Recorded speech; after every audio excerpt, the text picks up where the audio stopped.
Attorney General Jeff Sessions has fired Andrew McCabe, the FBI's former No. 2 official who was deeply involved in the agency's investigations of Hillary Clinton and Russia's role in the 2016 U.S. election. Sessions announced the firing on Friday, saying that an investigation indicated that McCabe had lied under oath, a major ethical violation for an FBI official and potentially a criminal offense. President Donald Trump, who has long called for McCabe's firing but said the decision was up to Sessions, chimed in just after midnight on Twitter, calling the ouster a great day for the hard-working men and women of the FBI, a great day for democracy. Sanctimonious James Comey was his boss and made McCabe look like a choir boy. He knew all about the lies and corruption going on at the highest levels of the FBI, Trump continued. Trump fired Comey as FBI director last May. The latest sacking came just 2 days before McCabe planned to retire after more than 20 years of FBI service, yanking the full government pension he would have otherwise qualified for. The pension was said to be worth about $1.8 million. Sessions explained McCabe's firing by saying that the Justice Department, Inspector General and FBI's Office of Professional Responsibility, an office stacked with career employees and McCabe loyalists, had found serious lapses on McCabe's part. Scroll down for video based on the report of the Inspector General, the findings of the FBI Office of Professional Responsibility, and the recommendation of the department's senior career official. I have terminated the employment of Andrew McCabe effective immediately, said Sessions. Sessions said in a statement that investigators concluded that Mr. McCabe had made an unauthorized disclosure to the news media and lacked candor, including under oath, on multiple occasions. The move to fire McCabe was made on the recommendation of FBI disciplinary officials and comes ahead of an IG report expected to conclude that McCabe was not forthcoming with the watchdog office as it reviewed the Bureau's handling of the Clintons' email investigation. McCabe immediately disputed the findings in his own statement, saying the firing was part of a Trump administration war on the FBI. I am being singled out and treated this way because of the role I played, the actions I took, and the events I witnessed in the aftermath of the firing of James Comey, McCabe said, referring to the former FBI director who was fired by Trump last May. The release of this report was accelerated only after my testimony to the House Intelligence Committee revealed that I would corroborate former Director Comey's accounts of his discussions with the President. The OIG's Office of Inspector General focused on me, and this report became a part of an unprecedented effort by the administration, driven by the President himself, to remove me from my position, destroy my reputation, and possibly strip me of a pension that I worked 21 years to earn. McCabe served as acting FBI director from May 9 to August 2 of 2017. Between Comey's firing and Christopher Wray's confirmation in that role on Thursday, the White House signaled that it took a dim view of former FBI Deputy Director McCabe's 11th-hour effort to avoid being fired just days before his retirement was due to begin, and he qualified for a lucrative government pension. At the same time, the Trump administration made it clear that the president isn't eager to take responsibility for firing him. That's a determination that we would leave up to Attorney General Jeff Sessions, White House Press Secretary Sarah Sanders told reporters on Thursday. But we do think that it is well documented that he has had some very troubling behavior, and by most accounts he's a bad actor and should have some causes for concern. Terminating McCabe would be a decision that the Department of Justice would have to make, Sanders added. Punting the ball down Constitution Avenue, McCabe had planned to retire on Sunday with full benefits.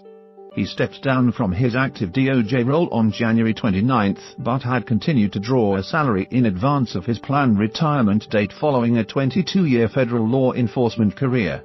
His leave from active duty notably coincided with the public release of the House Intelligence Committee memo on alleged FBI abuses of Foreign Intelligence Surveillance Court (FISC) warrants, which came out on February 2. The memo alleged that McCabe signed one of the 4 FISC applications to conduct surveillance on former Trump campaign advisor Carter Page.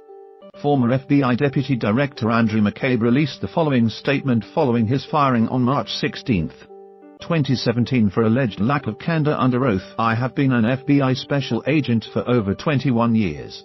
I spent half of that time investigating Russian organized crime as a street agent and supervisor in New York City. I have spent the second half of my career focusing on national security issues and protecting this country from terrorism. I served in some of the most challenging, demanding investigative and leadership roles in the FBI. And I was privileged to serve as Deputy Director during a particularly tough time for the last year and a half. My family and I have been the targets of an unrelenting assault on our reputation and my service to this country. Articles too numerous to count have leveled every sort of false, defamatory and degrading allegation against us. The President's tweets have amplified and exacerbated it all. He called for my firing. He called for me to be stripped of my pension after more than 20 years of service, and all along we have said nothing. Never wanting to distract from the mission of the FBI by addressing the lies told and repeated about it no more. The investigation by the Justice Department's Office of Inspector General, OIG, has to be understood in the context of the attacks on my credibility. The investigation flows from my attempt to explain the FBI's involvement and my supervision of investigations involving Hillary Clinton. I was being portrayed in the media over and over as a political partisan accused of closing down investigations under political pressure. The FBI was portrayed as caving under that pressure and making decisions for political rather than law enforcement purposes. Nothing was further from the truth. In fact, this entire investigation stems from my efforts, fully authorized under FBI rules, to set the record straight on behalf of the Bureau and to make it clear that we were continuing an investigation that people in DOJ opposed. The OIG investigation has focused on information I chose to share with a reporter through my public affairs officer and a legal counselor. As Deputy Director, I was one of only a few people who had the authority to do that. It was not a secret. It took place over several days, and others, including the Director, were aware of the interaction with the reporter. It was the same type of exchange with the media that the Deputy Director oversees several times per week. In fact, it was the same type of work that I continued to do under Director Wray at his request. The investigation subsequently focused on who I talked to, when I talked to them, and so forth during these inquiries. I answered questions truthfully and as accurately as I could amidst the chaos that surrounded me. And when I thought my answers were misunderstood, I contacted investigators to correct them. But looking at that in isolation completely misses the big picture. The big picture is a tale of what can happen when law enforcement is politicized. Public servants are attacked, and people who are supposed to cherish and protect our institutions become instruments for damaging those institutions and people. Here is the reality. I am being singled out and treated this way because of the role I played, the actions I took, and the events I witnessed in the aftermath of the firing of James Comey. The release of this report was accelerated only after my testimony to the House Intelligence Committee revealed that I would corroborate former Director Comey's accounts of his discussions with the President. The OIG's focus on me and this report became a part of an unprecedented effort by the administration, driven by the President himself, to remove me from my position, destroy my reputation, and possibly strip me of a pension that I worked 21 years to earn. The accelerated release of the report and the punitive actions taken in response make sense only when viewed through this lens. Thursday's comments from the White House are just the latest example of this. This attack on my credibility is one part of a larger effort not just to slander me personally, but to taint the FBI, law enforcement, and intelligence professionals more generally. It is part of this administration's ongoing war on the FBI and the efforts of the Special Counsel investigation, which continue to this day. Their persistence in this campaign only highlights the importance of the Special Counsel's work. I have always prided myself on serving my country with distinction and integrity, and I have always encouraged those around me to do the same. Just ask them to have my career end in this way and to be accused of lacking candor when at worst I was distracted in the midst of chaotic events. It's incredibly disappointing and unfair, but it will not erase the important work I was prevailed to be a part of, the results of which will in the end be revealed for the country to see. I have unfailing faith in the men and women of the FBI, and I am confident that their efforts to seek justice will not be deterred. Those applications all cited the dirty dossier funded by Hillary Clinton's campaign and complied by British ex-spy Christopher Steele. The memo read in part, furthermore, Deputy Director McCabe testified before the committee in December 2017 that no surveillance warrant would have been sought from the FISC without the Steele dossier information. On Thursday, McCabe was summoned to the Justice Department to plead his case in an effort to preserve his pension. Sessions didn't meet with him personally, but McCabe sat down with senior attorneys in the department. Trump has complained repeatedly about Sessions, carping that his unexpected recusal from investigations into claims of Trump campaign collusion with Russians sparked an independent counsel probe that he sees as needless and intrusive. Trump has frequently singled out McCabe in arguing that FBI leadership is biased against his administration.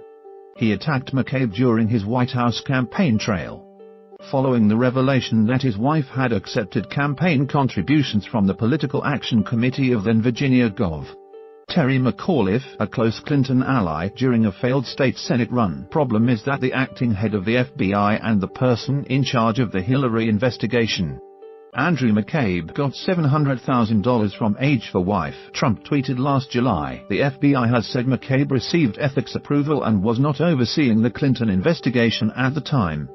The DOJ's Office of Inspector General, which investigated the FBI's handling of the Hillary Clinton classified email affair for more than a year, reportedly concluded that McCabe authorized FBI officials to speak with a journalist for an October 2016 story in the Wall Street Journal. The IG report, which led to the disciplinary recommendation against McCabe, has not yet been publicly released. McCabe played key supervisory roles at the FBI during major events including the Boston Marathon bombing. The Justice Department sidestepped questions about McCabe on Thursday, telling the Associated Press only that it follows a prescribed process by which an employee may be terminated. That process includes recommendations from career employees and no termination decision is final until the conclusion of that process, an agency spokeswoman said.